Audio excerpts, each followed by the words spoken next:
सो नमस्कार जी। मेरे साथ बैठे हैं इस समय विहान दी ग्रेट। और हम लोग शुरू करने वाले हैं अपना चैप्टर, जो कि एक मशहूर नाम से जाना जाता है, क्लास 10 का chapter number 1, chemical reaction and equation. तो हमने इंट्रोडक्टरी वीडियो के अंदर एक बेसिक इंट्रोडक्शन दिया था और ये समझाने की कोशिश करी थी कि केमिकल रिएक्शंस क्या होती हैं। और उसके अंदर दोनों चीजें आती हैं, एक रिएक्टेंट एक प्रोडक्ट, और उसी को चीजों को हम लोग थोड़ा प्रॉपरली और डिटेल में करने की कोशिश करेंगे। ठीक है। तो मैं यहाँ पे स्टार्ट करता हूँ अपना वाइट बोर्ड। और वाइट बोर्ड को स्टार्ट करने इसके साथ साथ आपको बोलूँगा, एक कॉपी और एक सुंदर सी बुक अपने पास लेके बैठो, ताकि जो भी हम पढ़ें उसको आप आसानी से नोट कर पाओ। ठीक है। वो ज़्यादा अच्छा रहेगा सबके लिए। और जो भी मैं इसमें पढ़ाऊंगा वो लास्ट के टाइम में मैं आप लोगों से क्वेश्चन पूछूंगा। अगर आपने सही जवाब दे दिए तो इसका मतलब आपकी होने वाली है बल्ले बल्ले क्लास 10th की केमिस्ट्री में। चलिए जी, तो हमारा पहला कंसेप्ट स्टार्ट होता है कि केमिकल रिएक्शंस क्या होती है। ठीक है। इसको हमें बहुत ध्यान से अच्छे से समझना है कि केमिकल रिएक्शंस आखिर होती क्या है। Chemical reaction. ओके जी।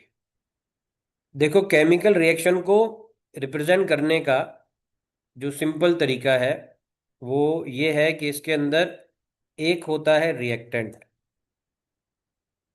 ठीक है, नंबर 1। नंबर 2, इसके अंदर दूसरी इंपॉर्टेंट चीज होती है, उसको हम कहते हैं प्रोडक्ट। ये आ गया हमारे पास प्रोडक्ट, दूसरी बड़ी ही इंपॉर्टेंट चीज होती है। इसके अलावा इसके अंदर हम लोग रिप्रेजेंट करते हैं नंबर ऑफ मोल्स। कई बार उसको हम लोग नंबर ऑफ मोल्स की जगह में स्टोशियोमेट्रिक कोफिशिएंट भी कह देते हैं। तो मैं फिलहाल अभी नंबर ऑफ मोल्स बोलूंगा। फोर्थ, हम लोग इसमें डिस्कस करते हैं state of reactant and product. State of reactant and product, उनकी स्टेट कैसी है, क्या वो सॉलिड स्टेट में है, क्या वो लिक्विड स्टेट में है, क्या वो गैस स्टेट के अंदर है। ये सब हम state of reactant and product के अंदर लाते हैं। पांचवी और इम्पॉर्टेंट चीज इसके अंदर आती है, वो बहुत सारे बच्चे कभी कभार इग्नोर कर देते हैं, उसको हम लोग कहते हैं कैटलिस्ट। क्या होता है ये सब हम डिस्कस करेंगे। और सिक्स चीज आती है रिएक्शन की कंडीशन। रिएक्शन की कंडीशन क्या है। तो ये कुल मिला के छह चीजें केमिकल रिएक्शंस के अंदर प्रेजेंट होती है। इन छह की छह चीजों को हमें समझना जरूरी है। फिर इन रिएक्शंस को हम लोग किस तरह से लिखते हैं इक्वेशन में, वो भी हम लोग आज जानेंगे और प्रॉपरली समझेंगे। तो स्टार्टिंग से समझते हुए बढ़ते हैं कि आखिर में ये होता क्या है, कि रिएक्टेंट प्रोडक्ट ये सारी चीजें क्या है, इनकी तरफ हम देखना शुरू करते हैं। ठीक है जी। तो इसकी मैं एक पीडीएफ भी बना के सेंड कर दूंगा, जिसको भी नोट्स चाहिए होंगे वो आराम से पीडीएफ में भी देख लेगा। अब आते हैं इसके पॉइंट्स में। ठीक है। तो देखो जी, रिएक्टेंट क्या है, जैसे मैंने लिखी कोई रिएक्शन ए प्लस बी, ये थोड़ा सा ना प्रॉपरली, हाँ चलो ठीक है। कंपोनेंट्स ना इसके प्रॉपरली राइटिंग अच्छे से आ नहीं रही है। जैसे मैंने बी लिखा है, मैं कोशिश करता हूँ कि प्रॉपरली समझ में आए। ठीक है। एक बार दोबारा से मैं रिएक्शन को और प्रॉपर तरीके से लिखने की कोशिश करते हैं, ताकि सबको राइटिंग का इशू ना हो, क्योंकि मैं लिख कुछ रहा हूँ और यहाँ पे बन कुछ रहा है, इनपुट सही से नहीं हो रही है। एक बार इसको दोबारा से कनेक्ट करने के बाद लिखने की कोशिश करते हैं। मैं यहाँ पे लिखना चाह रहा हूँ रिएक्शन। रिएक्शन का एक एग्जांपल लेते हैं, ए प्लस बी बी, ये आपको देता है सी सी प्लस डी और डी। तो फर्स्ट इंपॉर्टेंट चीज इसके अंदर आती है, इतने वाले हिस्से को हम लोग कहते हैं रिएक्टेंट, जो कि मुझे लगता है सारे बच्चे जानते हैं। कई बार इसको लेफ्ट हैंड साइड भी बोला जाता है। और इस वाले पार्ट को हम लोग कहते हैं प्रोडक्ट। ठीक है विहान दी ग्रेट, ये बात समझ में आई? हाँ। ओके जी। तो रिएक्टेंट हमेशा लेफ्ट में रहेगा, प्रोडक्ट हमेशा राइट में रहेगा, ये कभी भी चेंज नहीं होगा। ठीक है। नेक्स्ट इंपॉर्टेंट चीज, हमारे पास नंबर ऑफ मोल्स कहाँ पे रिप्रेजेंट होते हैं? ये जो स्मॉल ए, small B, small C, small D, ये क्या है हमारे पास? नंबर ऑफ मोल्स, या इनको हम स्टोशियोमेट्रिक कोफिशिएंट भी कहते हैं। तो हम इसे लिख लेंगे कि नंबर ऑफ मोल्स रिएक्टेंट के अंदर क्या हो गए? स्मॉल ए, स्मॉल बी। ठीक है। प्रोडक्ट के अंदर क्या हो जाएंगे? Small C, small D. Okay जी। थर्ड इंपॉर्टेंट पॉइंट आता है, ये कैटलिस्ट क्या होता है? तो कैटलिस्ट बेसिकली रिएक्शन की स्पीड को फास्ट कर देता है without changing A product. It means the product will be same, product के अंदर कुछ भी चेंज नहीं होगा, बस रिएक्शन फास्ट हो जाएगी। एक सिंपल एग्जांपल जो समझे, अगर आपको अपने घर में चाय बनानी है, तो अगर आप उसको लेस हीट दे रहे हैं तो चाय बनने में टाइम ज़्यादा लगेगा। और अगर आप उसने आपने हीट की फ्लेम को बढ़ा दिया, ज़्यादा हीट दे दी, ज़्यादा टेम्परेचर दे दिया, तो चाय ही बनेगी लेकिन जल्दी बन जाएगी, है ना? तो हमने क्या करा, अगर हम किसी भी चीज़ के टेम्परेचर को बढ़ा दे रहे हैं रिएक्शन के अंदर, तो प्रोडक्ट तो सेम ही बन रहा है लेकिन जल्दी बन जा रहा है। ऐसे ही अगर आप कभी चाउमीन बनाते हैं, कभी मैगी बनाते हैं, और अगर आप लो फ्लेम में बनाते हैं तो टाइम क्या होगा? ज़्यादा लगेगा। अगर आप उसी को ही हाई फ्लेम में बनाते हैं तो वो जल्दी बन सकता है। ठीक है। तो एक तरीके से टेम्परेचर हमारा यहाँ पे हीट हो गया इस एग्जांपल्स के अंदर, जो कि रिएक्शन के रेट को फास्ट कर देता है। ठीक है। उसको हम कहाँ पे लिखते हैं? रिएक्शन के एरो के ऊपर ऐसे करके लिख सकते हैं, कैटलिस्ट। कई बार अगर हमें कैटलिस्ट को दिखाना है तो हम हीट भी लिख सकते हैं, टेम्परेचर लिख सकते हैं। ठीक है। कोई एलिमेंट का नाम लिख सकते हैं। तो कैटलिस्ट के अंदर बेसिकली जो चीजें आ सकती हैं वो क्या आ सकती हैं? जैसे नॉर्मली हीट, हीट को रिप्रेजेंट करने के लिए कई बार हम डेल्टा लिखते हैं, ये डेल्टा का मतलब हीट होता है। ठीक है। हम किसी एलिमेंट को लिख सकते हैं जैसे प्लेटिनम, पैलेडियम, ये एलिमेंट के नाम है। ऐसे बहुत सारे नाम आ सकते हैं। या हम कंडीशन लिख सकते हैं जिसके अंदर प्रेशर लिख सकते हैं कि 1 एटमॉस्फेरिक बार प्रेशर है, जिसके अंदर रिएक्शन जल्दी होती है। या हम वहाँ पे टेम्परेचर को मेंशन कर सकते हैं, कितने टेम्परेचर में रिएक्शन हो रही है। तो ये सारे कैटलिस्ट को रिप्रेजेंट करने के हमारे पास तरीके होते हैं। ठीक है। इन पॉइंट्स में कोई कंफ्यूजन? नहीं। ठीक है जी। तो कैटलिस्ट भी हो गया, नंबर ऑफ मोल्स हो गए। स्टेट के अंदर आते हैं, ये स्टेट क्या होती है? अब हम किसी भी चीज को रिप्रेजेंट करने के लिए ये दिखा सकते हैं कि वहां पे जो एलिमेंट है वो कौन सी वाली फिजिकल स्टेट में। फॉर एग्जाम्पल, अगर मैं लिखता हूं H2O और इसके ब्रैकेट में मैंने लिख दिया L, तो ये L रिप्रेजेंट क्या करता है? उसकी स्टेट वो कौन सी है?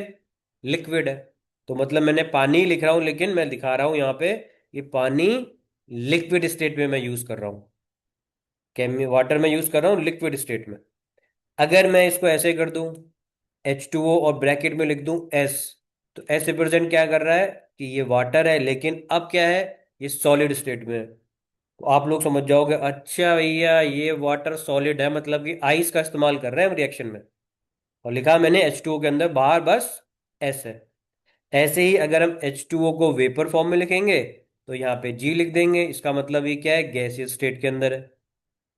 तो हमने तीनों स्टेट को दिखा सकते हैं अपनी केमिकल रिएक्शन के अंदर।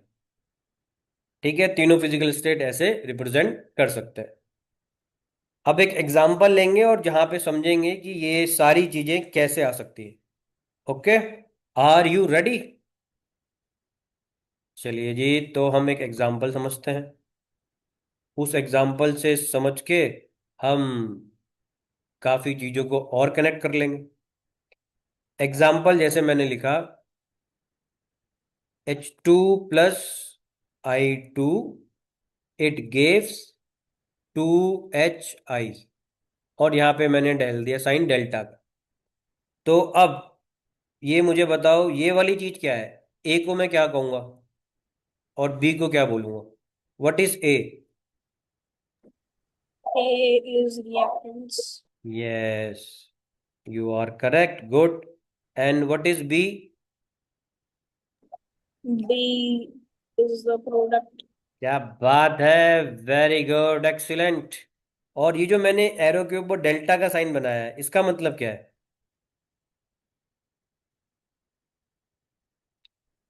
Delta, what is the meaning of delta?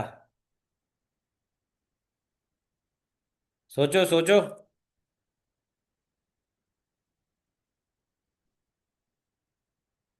Okay, मैं बताता हूँ।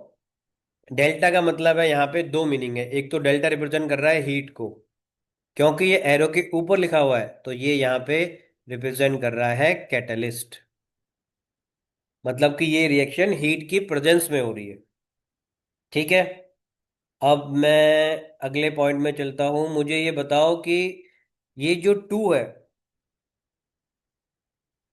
ये क्या रिप्रेजेंट कर रहा है? इसको अगर मैं कहूं कि ये सी है, तो व्हाट इज सी?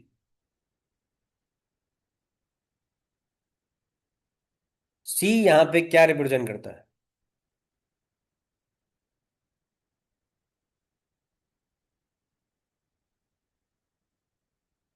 आपका ये चुप रहना मुझे इस बात का इशारा करता है कि ये मुझे बताना है। हाँ। हाँ जी, तो सी रिप्रेजेंट करता है आपके number of moles. Number of moles को हम सी कहते हैं। All right. सी क्या हो गए? नंबर ऑफ मोल्स हो गए। तो अगर यहाँ पे C2 है, तो इधर तो मैंने कोई नंबर ही नहीं लिखा हुआ।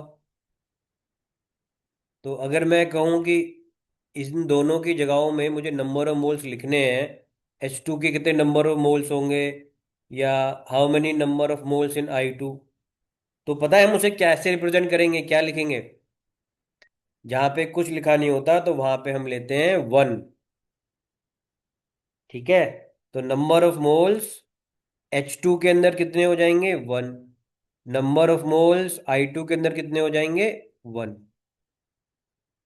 तो इस तरीके से मेरे पास नंबर ऑफ मोल्स रिएक्टेंट के भी आ गए, और नंबर ऑफ मोल्स मेरे प्रोडक्ट के भी आ गए। ठीक है। क्या ये पॉइंट यहां तक क्लियर है? एक बार फिर से बता दो। कौन सा वाला पॉइंट? इसके जस्ट पहले वाले। हाँ, क्योंकि मैं जब बता रहा था, मैंने नोटिस किया विहान पीछे की तरफ कहीं देख रहा था। हम्म। हाँ, उसमें मैंने इशारा करा था कि 1 मिनट। हाँ, ओके, बोल दिया करो, ऐसे इशारे पता नहीं लगते। ठीक है। चलो दोबारा से करते हैं हम, कोई दिक्कत नहीं है दोस्त। ये जैसे यहाँ पे टू है ना, टू दिखाते हैं हमारे पास नंबर ऑफ मोल्स। ठीक है। ऐसे ही यहाँ पे अगर कुछ नहीं है, इधर खाली जगह है, तो यहाँ पे नंबर ऑफ मोल्स होंगे 1। I2 का आगे कोई नंबर नहीं लिखा हुआ, तो उसके नंबर ऑफ मोल्स होंगे 1। तो मैंने यहाँ पे लिख के दिखाया है कि H2 के भी नंबर ऑफ मोल्स 1 है, और I2 के भी नंबर ऑफ मोल्स 1 ही है। क्या अब ये वाला पॉइंट क्लियर हुआ?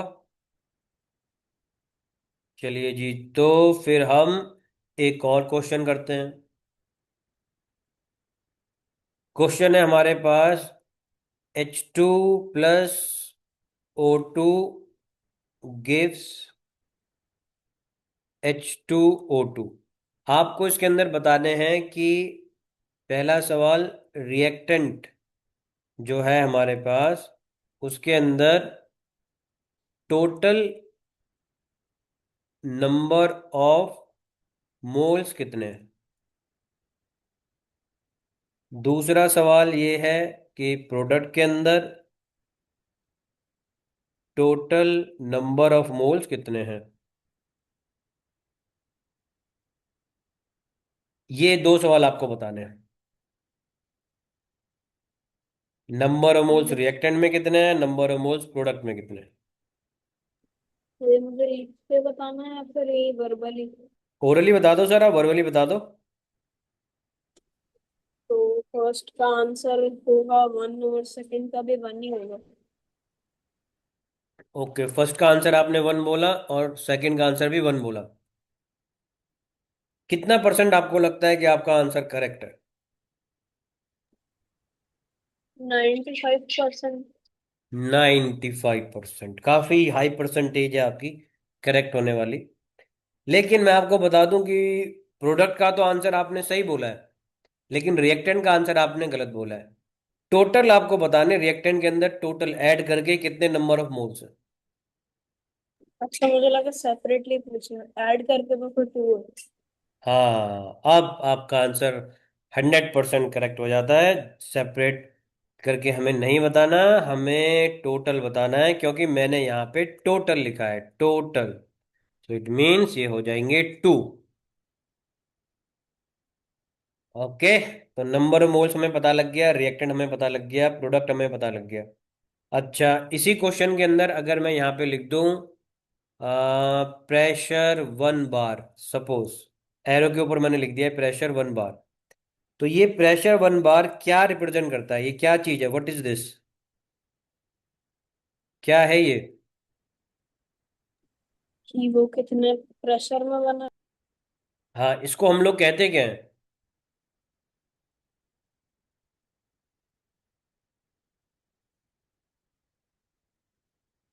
रिएक्शन का कौन सा कंपोनेंट है ये।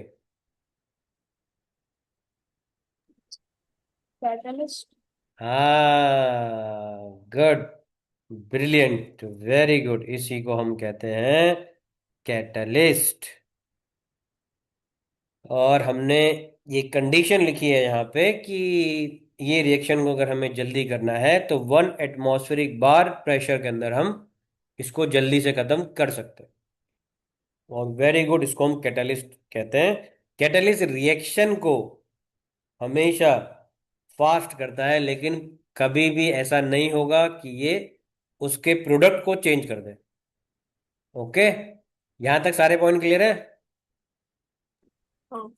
ओके, तो इसी तरीके से हम इन्हीं चीजों को अगर इक्वेशन की फॉर्म में लिखना चाहें, क्योंकि केमिकल रिएक्शन और इक्वेशन है ना, इक्वेशन हमने लिख ली है, बट फिर भी अगर एक बेसिक एग्जांपल समझे, ये वाटर है मेरे पास, इसको मैंने हीट करा, हीट करने के बाद इसने कन्वर्ट करा ऑक्सीजन प्लस, इसको हाइड्रोजन में ब्रेक डाउन ये हो गया।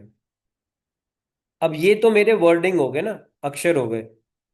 वाटर एक वर्ड है, ऑक्सीजन एक वर्ड है। अब मेरे को क्या करना है, साइंटिस्ट की तरह में इसको शॉर्ट में लिखना है, सिंबल्स की फॉर्म में लिखना है, जिसको हम केमिकल इक्वेशन कह देते हैं। तो वाटर का मैं सिंबल क्या लिखूंगा, H2O। हीट की जगह में बना दूंगा डेल्टा। ऑक्सीजन की जगह में लिख दूंगा O2। और हाइड्रोजन की जगह में लिख दूंगा हाइड्रोजन H। ठीक है, तो ये मैंने ऑक्सीजन और हाइड्रोजन लिख दिया, रिएक्शन खत्म हो गई। हालांकि इस रिएक्शन के अंदर हम और चीजें भी कर सकते हैं, बैलेंसिंग वगैरह, जो हम आगे देखेंगे, लेकिन एक एग्जाम्पल है कि ऐसे हम चीजों को लिखते हैं। तो जब हम सिंबल वाइज इस तरीके से लिखते हैं, तो इसी को हम लोग कहते हैं केमिकल इक्वेशन। और सिंबल सबसे पहले हमें जे ब्रिजिलियस जी ने दिए थे, और एक साइंटिस्ट थे जिन्होंने इन सब के ऊपर काम किया और बताया कि जितना मास रिएक्टेंट में होता है उतना ही मास प्रोडक्ट में भी होना चाहिए, तब हम कहेंगे कि रिएक्शन हमारी कंप्लीट है। उन भाई साहब का नाम था, मेरे बहुत अच्छे दोस्त थे वो, और मैं साथ में एक ही क्लास में पढ़ते थे। We are like a good friend. Antony नाम के वो साइंटिस्ट थे, बहुत ही बढ़िया लड़का था। तो ये सारे जो साइंटिस्ट थे, हम लोग साथ में चाय पीते पीते ये काफ़ी चीज़ें डिस्कस करी है हमने। ये सीक्रेट है, किसी को बताना मत। ऐसे ही बहुत सारे सीक्रेट हम आगे डिस्कस करेंगे। तब तक के लिए नमस्कार, बाय बाय, टेक केयर, और जुड़े रहें अगली क्लास में।